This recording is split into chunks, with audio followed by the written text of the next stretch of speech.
Good day, ma'am. I'm Chris Jericho de Malipot, and my topic is about correctional operations and admission process in Bucor.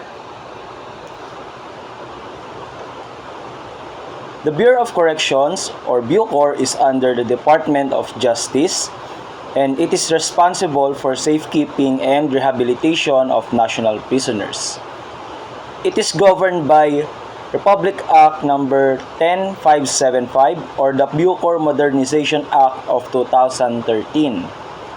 The Bureau of Corrections or Bucor plays a vital role in the Philippine criminal justice system by ensuring the safety, custody, rehabilitation, and reintegration of persons deprived of liberty or PDLs. Correctional operations with Bucor encompass a wide range of activities including maintaining prison security, managing intimate behavior, and implementing rehabilitation programs aimed at preparing PDLs for reintegration into society. A crucial part of Bucor's mandate is the admission process, which begins from the moment a person is sentenced by the court and transferred to a correctional facility. This process involves through documentation, medical and psychological assessments, and the classification of inmates based on their security and rehabilitation needs. Understanding these operations and procedures helps shed light on the importance of efficient correctional management and its impact on justice and public safety.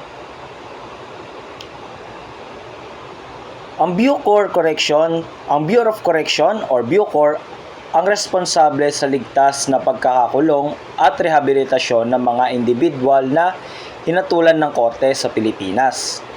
Kabilang sa mga tungkulin nito ang pagpapanatili ng seguridad sa loob ng bilangguan, pagmamahala sa asal ng mga bilanggo, at nagpapatupad ng mga programang makakatulong sa kanilang muling pagsasama sa lipunan. Isang mahalagang bahagi na gawain ng Bucor ang proseso ng pagtanggap ng mga bagong bilanggo na kinabibilangan ng maayos na dokumentasyon, pagsusuring medikal at psikolohikal at pag-uuri batay sa kanilang pangangailangang pangseguridad at rehabilitasyon.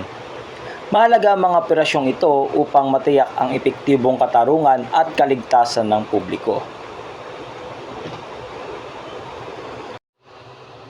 Next is about correctional facilities under Bucor.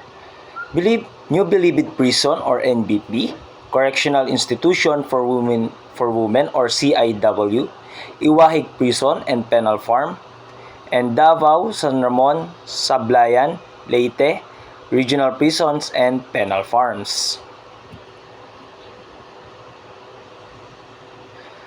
Ang New Bilibid Prison ay ang pangunahing pasilidad ng Bureau of Corrections sa matatagpuan sa Muntinlupa City. Dito ay kinukulong ang mga lalaking bilanggo na may hatol na higit sa 3 taon. Nahati ito sa maximum, medium at minimum security compounds depende sa antas ng kanilang kaso at ugali sa loob. Ang Correctional Institution for Women or CIW, ito ang pangunahing kulungan para sa mga babaeng bilanggo sa bansa. Matatagpuan nito sa Mandaluyong City at dito ay sinasagawa ang mga programang pangrehabilitasyon na angkop sa mga kababaihan upang sila ay makapaganda sa muling pagbabalik sa lipunan. Sa Davao, San Ramon, Sablayan at Leyte Regional Prisons and Penal Farms, ito ay mga regional na kulungan at penal farms na matatagpuan sa iba't ibang bahagi ng bansa. Ang mga ito ay nagsisilbing mga pasilidad para sa mga PDL na mula sa kanilang rehiyon upang mapalapit sa kanilang pamilya at mapadali ang kanilang rehabilitasyon. Katulad ng Iwahig ay may mga sakahan din sa mga ito bilang bahagi ng kanilang pagsasanay at pag-unlad. Ang mga pasilidad na ito ay bahagi ng mga mandato ng Bucor na siguruhin ang ligtas na kustodiya, rehabilitasyon at muling pagsasama ng mga PDL sa lipunan. At ang susunod naman ay ang objectives of correctional operations. Ang una ay ensure safe, secure, and humane custody of inmates. Pangalawa ay facilitate rehabilitation and reintegration. At ang panghuli naman ay maintain order and discipline in penal institution. So una nito ay upang tiyakin ang ligtas, maayos at makataong pagkakakulong ng mga bilanggo. Layunin ng Bureau of Corrections na siguruhin ang mga persons deprived of liberty or ating mga PDLs ay nakakulong sa isang ligtas at maayos na kapaligiran kung saan iginagalang ang kanilang karapatang pantao habang pinapanatili ang seguridad ng pasilidad. Ang pangalawa naman ay ang pagsusuporta sa rehabilitasyon at muling pagsasama sa lipunan ay isa sa mga pangunahing tungkulin ng Bucor ay ang magpatupad ng mga programang maghahanda sa mga bilanggo para sa kanilang pagbabalik sa lipunan. Kabilang dito ang edukasyon, bokasyonal na pagsasanay at mga programang moral at espiritual upang matulungan silang magbagong buhay. At ang panghuli naman ay ang panatilihin ang kaayusan at disiplina sa loob ng kulungan. Mahalaga ang pagpapatupad ng mga patakaran at disiplina sa loob ng kulungan upang maiwasan ang kaguluhan, masiguro ang kaligtasan ng lahat at mapanatili ang maayos na pamumuhay sa loob ng pasilidad.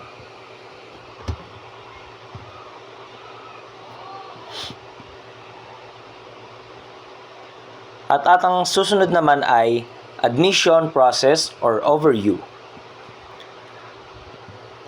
Begins after conviction and issuance of commitment order. Pangalawa naman ay ang conducted at Reception and Diagnostic Center or RDC. At ang pangatlo ay applies to all newly convicted individuals sentenced to more than 3 years. So ang una ay ang it begins after conviction and issuance of commitment order, na kung saan ay sinasabi dito na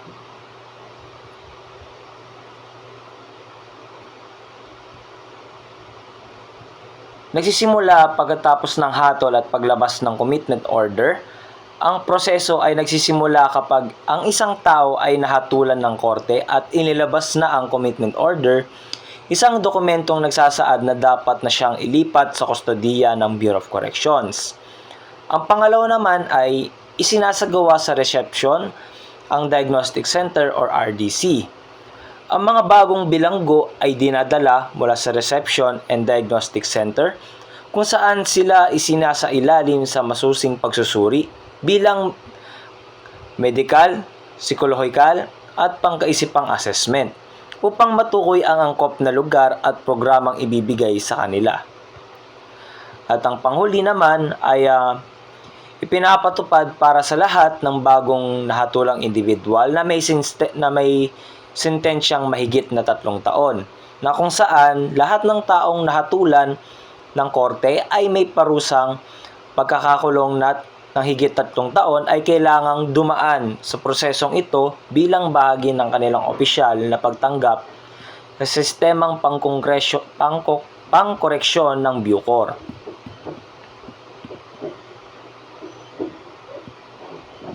Ang susunod naman ay Reception and Diagnostic Center or RDC.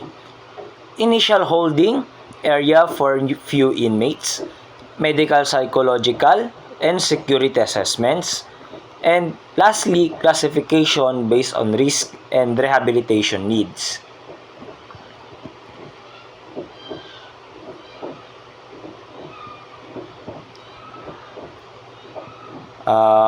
Sa paunang lugar ng pansamantalang piitan para sa mga bagong bilanggo, ang mga bagong pasok na bilanggo ay unang dinadala sa isang lugar kung saan sila pansamantalang ilalagay habang isinasagawa ang mga kinakailangang pagsusuri bago ilipat sa kanilang permanenteng kulungan.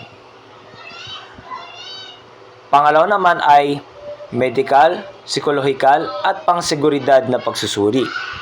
Dito isinasagawa ang mga pagsusuri sa kalusugan, kalagayang pangkaisipan at antas ng peligro ng bawat bilanggo upang matiyak ang kanilang kaligtasan at ng iba pang nakakulong. At ang panghuli naman ay pag-uuri batay sa antas ng panganib at pangangailangan sa rehabilitasyon. Matapos ang pagsusuri, ang mga bilanggo ay inuuri ayon sa kanilang antas ng panganib. Halimbawa, mababa, katamtaman o mataas, at kung anong uri ng programang rehabilitasyon ang angkop sa kanila. Ito ay upang mas epektibong matugunan ang kanilang pangangailangan habang nasa loob ng kulungan.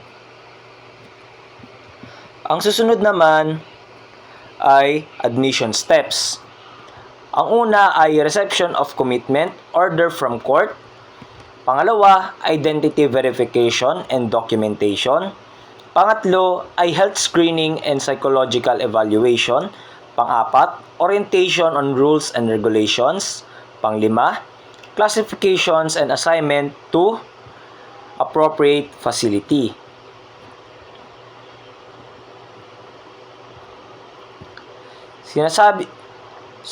Sinasabi dito sa una na pagtanggap ng commitment order mula sa korte. Ito ang opisyal na dokumento mula sa korte na nagsasaad na ang isang nakatulang individual ay kailangang ilipat sa kustodiya ng Bureau of Corrections. Pangalawa ay ang pagpapatunay na pagkakakilanlan at dokumentasyon. Dito ay tinitiyak na tama ang pagkakakilanlan ng bilanggo sa pamamagitan ng pag-verify ng mga personal na impormasyon at pagtatala ng mga ito para sa opisyal na record. At ang pangatlo naman ay yung pagsusuri na sa kalusugan, ebalwasyong psikolohikal, ay sinusuri dito ang pisikal at mental na kalagayan ng bagong bilanggo upang malaman kung may medical o psikolohikal na pangangailangan na dapat tugunan agad. Ang pangapat naman ay ang orientasyon sa mga alituntunin at patakaran na kung saan ipinapaliwanag sa bilanggo ang mga panuntunan at regulasyon sa loob ng kulungan, pati na rin ang kanilang mga karapatan at responsibilidad habang nakakulong. At ang panghuli naman ay yung pag-uuri at pagtatalaga sa angkop na pasilidad na kung saan batay sa resulta ng mga pagsusuri, inuuri ang bilanggo ayon sa antas ng panganib at pangangailangan sa rehabilitasyon at itinatakda kung saang pasilidad siya ilalagay upang maitiyak ang seguridad at tamang pag-aalaga. Ang susunod naman ay classification of inmates. First is based on security risk, minimum, medium, or maximum. Second, based on rehabilitation needs like education, vocational, and counseling. And lastly, the results that determine housing and programming. Batay sa panganib sa seguridad, minimum man, medium, or maximum, sinusuri dito na kung gaano kalaki ang banta o panganib na maaring idulot ng isang bilanggo sa loob ng kulungan. Kung mababa ang panganib, ilalagay siya sa minimum security. Kung katamtaman, sa medium, at kung mataas, sa maximum. Ito ang nagtatakda ng antas na bantay, bakod at iba pang pangseguridad na hakbang. Pangalawa ay batay sa pangangailangan sa rehabilitasyon katulad ng edukasyon, vocational, at pagsasangguni or counseling. Tinataya dito ang mga programang makatutulong sa pag-uunlad ng bilanggo. Maaring kailanganin niya ng formal na edukasyon, halimbawa, ALS or high school equivalency. Pagsasanay sa hanap buhay, vocational gaya ng pagluluto o pagkakarpintero, o regular na counseling para sa emosyonal at asal na pagbabago. At ang panghuli naman ay yung mga resulta na nagtatakda ng tirahan at programang ibibigay. Dito ay pinagsasama ang mga datos mula sa pagsusuri sa panganib at pangrehabilitasyon upang malaman kung saan compound o pilitan siya ilalagay at kung anong partikular na programa ang dapat niyang salihan. Sa ganitong paraan, natitiyak ang kaligtasan ng lahat na nakatutugon ang kulungan sa tunay na pangangailangan ng bawat PDL. Ang ating susunod na topic naman ay ang inmate records and documentation.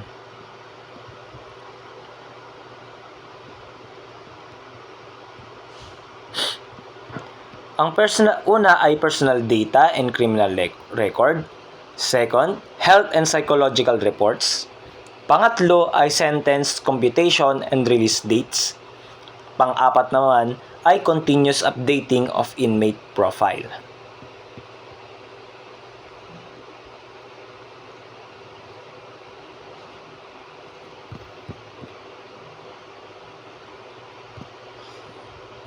Sinasabi dito na sa una na personal na impormasyon at record na krimen ay ito ay tumutukoy sa mga detalye tulad ng buong pangalan, edad, tirahan at mga kasong isinampa at napatunayang may sala ang bilanggo.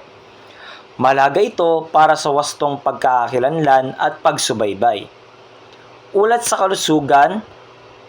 Pangalawa naman ay ulat sa kalusugan at psikolohikal na kondisyon na kung saan dito nakasalalay ang pisikal at mental na kalagayan ng bilanggo. Makatutulong ito sa pagtukoy kung may partikular siyang pangangailangan tulad ng medikal o emosyonal na kailangang tugunan habang nakakulong. Pangatlo naman ay ang pagkwenta ng sentensya at mga petsa ng posibleng paglaya. Dito ay tinutukoy kung gaano katagal ang hatol na ipinataw, kailan ito nagsimula at kailan inaasahang petsa ng paglaya. Kabilang na ang anumang maaring bawas sa sentensya dahil sa good conduct.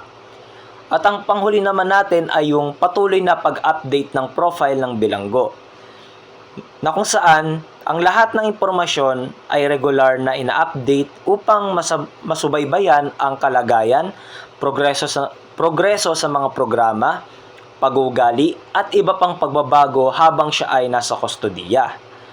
Mahalaga ito sa tamang pamamahala at pagpapasya tungkol sa kanyang kaso o rehabilitasyon. Ang susunod naman natin ay ang rehabilitation programs tulad ng educational and vocational training, spiritual and moral development, psychological services and counseling, and lastly, livelihood and work programs.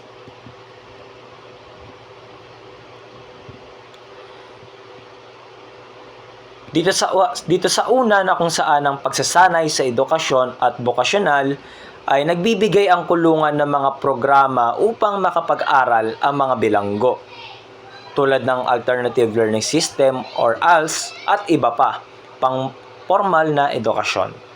Mayroon ding bokasyonal na pagsasanay gaya ng pagkakarpintero, pananahi o pag-ayos ng kuryente upang madagdagan ang kanilang kakayahan para sa hanap buhay pagkalaya. Ang susunod naman natin ay spiritual at moral na pag-unlad, na kung saan isinasagawa ang mga aktibidad na nakatutulong sa pagpapalalim ng pananampalataya at pagpapabuti ng mga asal ng ating mga PDL. Kabilang dito ang misa, Bible study, at iba pang mga programs mula sa relihiyosong grupo o kaparian. Susunod naman ay ang serbisyong psikolohikal at counseling, na kung saan may mga psychologists or trained counselors na tumutulong sa mga bilanggo sa pagharap sa mga emosyonal, mental o behavioral na suliranin. Layunin nitong matulungan silang magbago at humarap sa kanilang mga personal na hamon. At ang panghuli natin naman ay ang mga programang pangkabuhayan at paggawa na kung saan nagkakaloob ng mga oportunidad upang makapagtrabaho ang mga bilanggo sa kulungan, tulad ng paggawa ng handicrafts, agrikultura o pagluluto. Ito ay makatutulong hindi lang sa kanilang kabuhayan kundi pati na rin sa kanilang disiplina at kasanayan sa trabaho. Ang ating susunod na mapag-uusapan naman ay ang security and control measures. Narito ang mga sumusunod na kung saan ang mga hakbang upang manatili ang seguridad at kaayusan sa loob ng mga pasilidad ng Bucor. Ang una ay ang regular na inspeksyon at bilang ng mga bilanggo, na kung saan ay isinasagawa ito upang matiyak na ligtas ang mga pasilidad at kumpleto ang bilang ng mga persons deprived of liberty or PDLs. Pangalawa naman ay ang paggamit ng surveillance at mga pangseguridad na protocol, na kung saan gumagamit ng CCTV at iba pang teknolohiya upang mabantayan ang mga kaganapan sa loob ng kulungan at maagapan ang anumang banta sa seguridad. Pangatlo naman ay ang sanay na mga tauhang tagapagbantay. Ang mga personnel ay sumasailalim sa espesyal na pagsasanay upang mahusay na gampanan ang kanilang tungkulin sa pagbantay at pagpapanatili ng kaayusan. At ang panghuli naman ay yung mga nakahandang mga sistema para sa emerhensya. May mga plano at kagamitan upang agad na makapagresponde sa anumang insidente tulad ng sunog, riot o pagtakas. Ang lahat ng ito ay mahalaga upang matiyak ang kaligtasan ng mga bilanggo, kawani at ng buong institusyon. At ang susunod naman ay ang challenges in correctional operations. Una ay ang overcrowding in facilities. Pangalawa, limited resources and manpower. Pangatlo, health risk and inmate welfare. At ang panghuli ay ang reformation versus punishment dilemma.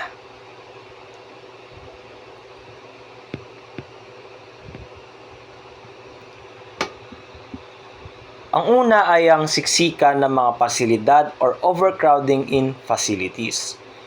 Isa sa pinakamalaking suliranin sa mga kulungan ay ang sobrang dami ng bilanggo na lampas sa kapasidad ng mga pasilidad. Ito ay nagdudulot ng hindi ligtas at hindi makataong kalagayan para sa mga persons deprived of liberty or ating mga PDLs. Pangalawa ay ang kakulangan sa kagamitan at tauhan or limited resources and manpower. Kapos sa budget, kulang sa mga gamit gaya ng kama, gamot at kagamitan sa rehabilitasyon. Dagdag pa rito ang kakulangan ng mga gwardya, doktor at iba pang empleyado para maayos na mapatakbo ang pasilidad. Pangatlo naman ay ang banta sa kalusugan at kapakanan ng mga bilanggo or health risk and inmate welfare. Dahil sa kakulangan sa espasyo at kalinisan, madaling kumalat ang sakit sa loob. Kulang din sa medical sa serbisyo, nutrisyon at pangangalaga ang maraming PDLs. Pang-apat or ang panghuli ay ang dilema sa pagitan ng pagbabagong buhay at pagpaparusa or reformation versus punishment dilemma. May tensyon sa pagitan ng dalawang layunin ng correctional system. Ang pagbibigay ng pagkakataong magbago ng bilanggo at ang pagpaparusa sa kanilang pagkakasala. Mahirap balansehin ang dalawang ito lalo na kung kulang ang suporta mula sa lipunan at gobyerno.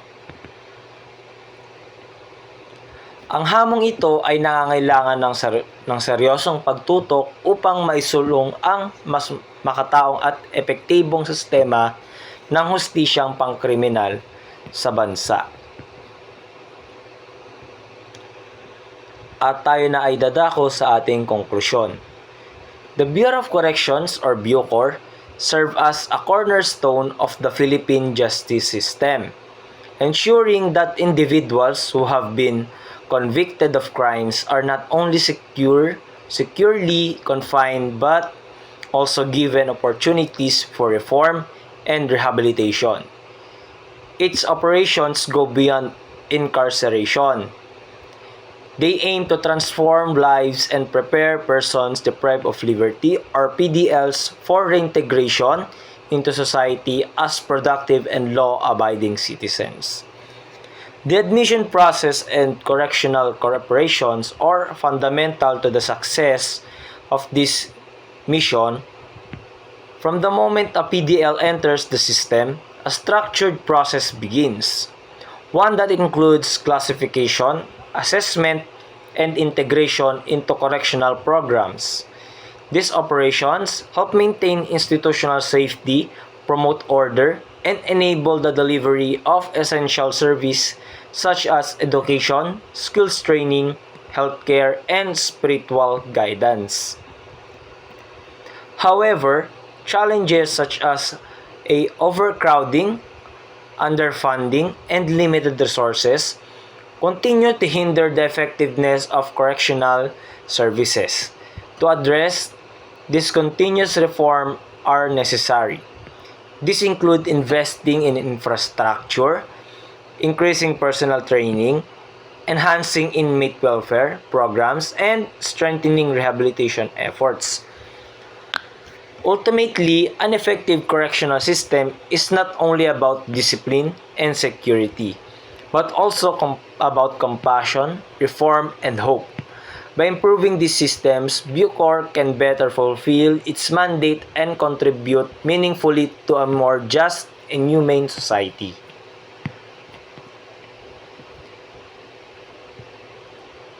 Ang Bureau of Corrections or Bucor ay isang mahalagang bahagi ng sistemang pangkatarungan sa Pilipinas.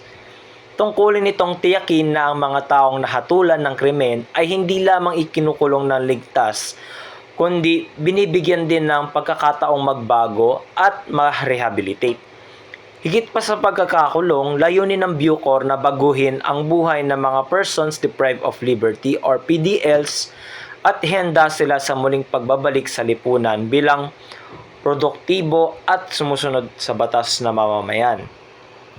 Mahalaga ang proseso ng pagtanggap at operasyong pampiitan upang magtagumpay ang misyong ito mula sa sandaling pumasok ang isang PDL sa sistema.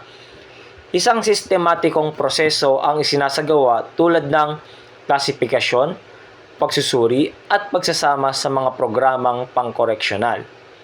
Ang mga gawaing ito ay tumutulong sa pagpapanatili ng seguridad sa loob ng institusyon, pagsusulong ng kaayusan at pagbibigay ng mahalagang serbisyo gaya ng edukasyon, pagsasanay sa kasanayan, serbisyong pangkalusugan at espiritual na gabay. Gayunpaman ay patuloy na humahadlang sa pagiging epektibo ng mga serbisyong pang-koreksyonal ang mga hamon tulad ng pagsiksikan sa mga pasilidad, kakulangan sa pondo at limitadong mga kagamitan at tauhan. Upang matugunan ng mga ito, kinakailangan ang tuloy-tuloy na reforma. Kabilang dito ang pamumuhunan sa infrastruktura, pagpapataas ng antas ng pagsasanay ng mga kawani, pagpapabuti ng mga programang pangkapakanan ng mga bilanggo, at pagpapatibay ng mga hakbang sa rehabilitasyon. Sa huli, ang isang epektibong sistemang pangkoreksyonal ay hindi lamang nakatuon sa disiplina at seguridad, kundi pati na rin sa habag, pagbabago at pag-asa sa pamamagitan ng pagpapabuti sa sistemang ito. Mas may sasakatuparan ng Bucor ang layunin nito at makatutulong ito ng mas makabuluhan sa pagtataguyod ng isang makatarungan at makataong lipunan. And yun lamang po. Thanks for listening. Thank you po.